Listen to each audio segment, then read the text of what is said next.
observe her daily life and workplaces. She also told us various disability rights and discrimination faced by disabled persons. She also took our attention on some misconceptions about disability, and she also presented some myths also.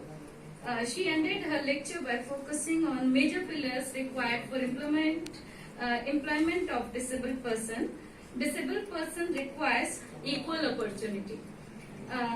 After that, we have our second presenter, Dr. Babli Dolly, Assistant Professor from Eagle University, presented on diagnosed mental disorder using machine learning. She threw some light on mental disorders and its various categories, along with its basic symptoms. She proposed a methodology also for mental disorder detection using textual data. After that, our next presenter discussed on various acts. He also told us about some scheme for disabled person, Indian disable persons. उनका जो हमारे ये presenter थे, उनका ये मानना था कि काफी सारे हमारे भारत में ऐसे दिव्यांगजन हैं जिनकी जो भी उनका डिसेबिलिटी था वो उनकी तरक्की में किसी भी तरह से बाधा नहीं बन पाई, और उन्होंने अपने आप को उस मुकाम तक पहुंचाया जहां पर वो खुद को देखना चाहते हैं. तो ऐसे लोग हम सभी लोगों के लिए प्रेरणा का स्रोत हैं और हम सभी को उन लोगों से सीखना चाहिए. Next, during the next presentation, we know about some facilities provided for disabled person.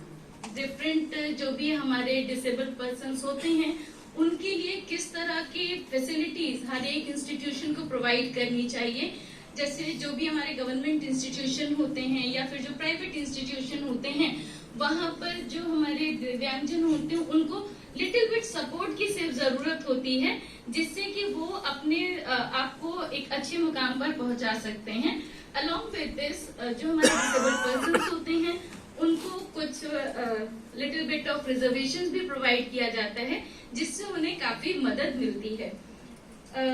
इसके बाद का जो हमारा प्रेजेंटेशन था, उसमें जो हमारे प्रेजेंटर थे उनका मेजर फोकस था कि जब भी हमारे जो भी ऐसे विकलांग बच्चे होते हैं, उनका जो सबसे पहला डेवलपमेंट का जो शुरुआत होता है वो उनके परिवार से होता है.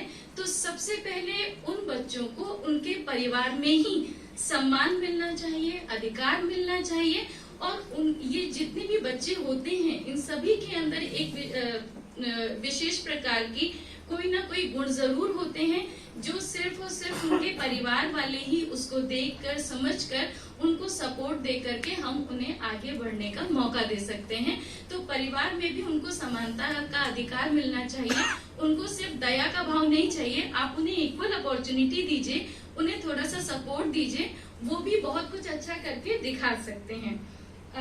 ड्यूरिंग आवर नेक्स्ट प्रेजेंटेशन, हमारे जो नेक्स्ट प्रेजेंटर थे उन्होंने बताया कि जो हमारे वुमेन्स होती हैं उनको बहुत सारे डिस्क्रिमिनेशन फेस करने पड़ते हैं और उन्हें दोहरा डिस्क्रिमिनेशन फेस करना पड़ता है.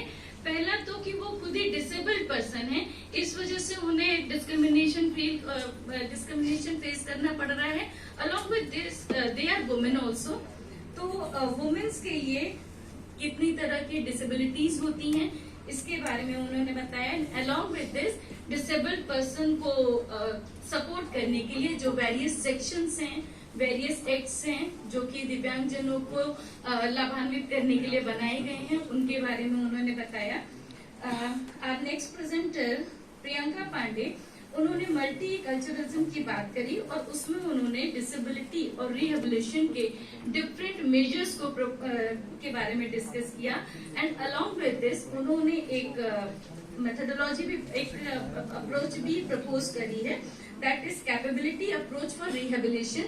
किस तरह से दिव्यांगजन बच्चों को कि कुछ छोटी छोटी चीजों का ध्यान देकर उन बच्चों को आगे बढ़ने का मौका दिया जा सकता है. इसके लिए कौन कौन से ऐसे पैरामीटर्स हैं, मेजर्स हैं जिन पर ध्यान दिया जाना चाहिए. And after it Sonali Jaiswal, उन्होंने हमें बताया कि जो हमारे स्टूडेंट्स होते हैं, अभी ये कहा जाता है कि सभी को कम से कम बेसिक शिक्षा के